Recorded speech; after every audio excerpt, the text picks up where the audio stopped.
Well, hello, good morning, and all colleagues and friends. I regret very much that I can't be there with you in person, because this is actually the way how we discuss these topics, especially in the Western Balkan, if we can sit together and elaborate on what is necessary to do. But nevertheless, I'm very much honored to be here now online, discuss the critical issue of state capturing in Southeast Europe, with a special focus on the Western Balkans.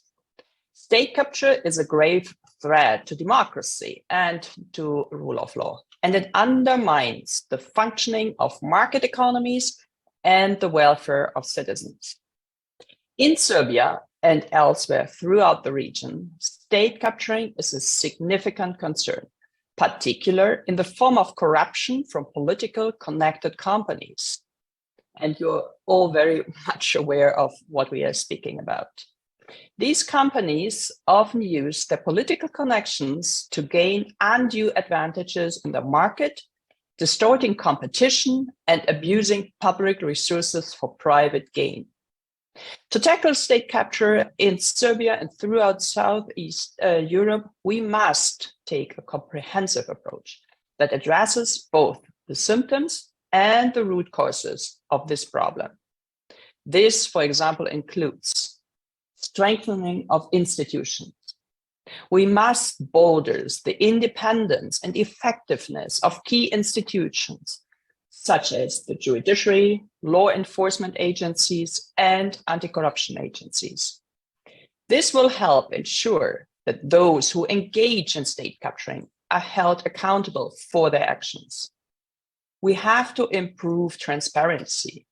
We must increase transparency in key areas, such as public procurement and the management of state-owned enterprises. This will help deter corruption and make it easier to detect and prosecute cases of state capturing. We have to enhance civic engagement. We must empower our citizens, your citizens, to actively participate in the democratic processes and hold their leaders accountable. This includes providing citizens with the information and tools they need to understand and engage with public policy issues, and supporting civil society organizations, independent civil society organizations that work to promote transparency and accountability. International cooperation. We must also improve international cooperation to fight corruption and state capturing by strengthening existing international mechanisms, establishing new ones, and improving mutual legal assistance and extradition of suspects. And of course, such a conference as yours today is part of this international networking, international cooperation, exchange of views of experts, and many more.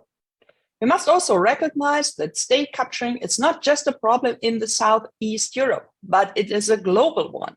And looking at my own home country, Germany, which is a heaven for money laundering, and we have so many dysfunctionality in terms of tax revenues and many more. So that is important to see that we in the, let's say, European Union, the member states here, have not done enough to put in safeguarding where, I mean, we can really fight this kleptocracy and anti-corruption and state capturing, money laundering, and to help and to support you in your endeavor. Therefore, it is essential to work together and learn from each other's experience to effectively tackle state capture.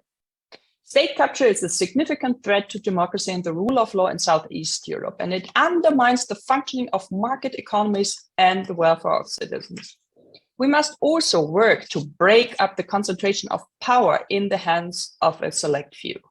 We see that the families that rule the countries, like Dodik family in the Republika Srpska or the Đukanović family in Montenegro, use their influence to further their interests at the expense of the broader population. I know that fighting state capturing corruption is definitely not easy. And the example of North Macedonia, when EU member state hosts the former autocrat, Nikola Gruevsky, preventing the prosecution is also discouraging. Yet, I want to see the principled and fair approach from us here in the European Union, and that's why my political group, the Greens, stand. I wish to see a region that will stop the clientelism, the nepotism, omnipresent corruption, and put behind bars those who steal the future from your kids and your younger generation. You always have a strong ally in me and my group and the support here from the European Parliament. I wish you all a great work, a very fruitful conference and inspiring debates. Looking very much forward next time to see and to meet you all in person. Thank you so much for having me.